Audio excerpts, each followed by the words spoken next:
She told the emperor to keep his throne or to run. Constantinople was on fire. 30,000 would die in the Hippodrome that afternoon. Her name was Theodora. She had been an actress. Theodora was born around 500 AD in Constantinople to a circus family. Her father was a bearkeeper at the Hippodrome, her mother an actress. Theodora worked the Hippodrome herself as an actress and mime. The Greek historian Procopius, writing decades later in The Secret History, with a documented anti-imperial bias, claimed she also worked as a courtesan in her youth. Modern historians treat the claim as politically motivated. 6th century Byzantine law treated actresses as infamous persons.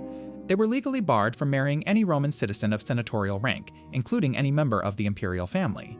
Around 524 AD, the Emperor Justin I repealed that law. He repealed it specifically to allow his nephew and designated heir, the future Justinian, to marry Theodora.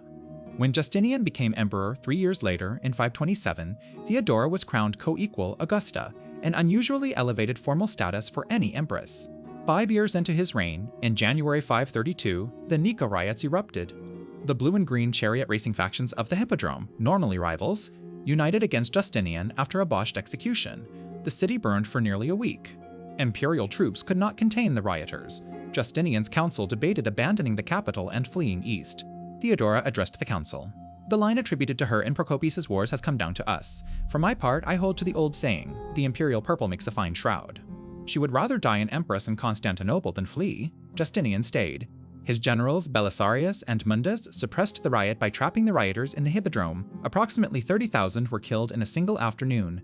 Theodora used the years that followed. She drove laws prohibiting forced marriage, expanding women's property and divorce rights, and toughening penalties for rape. She founded a refuge for former prostitutes, the Convent of Repentance on the Asian shore of the Bosphorus.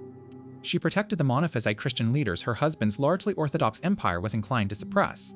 The Christological schism that would shape Eastern Christianity for centuries was, in her lifetime, slowed.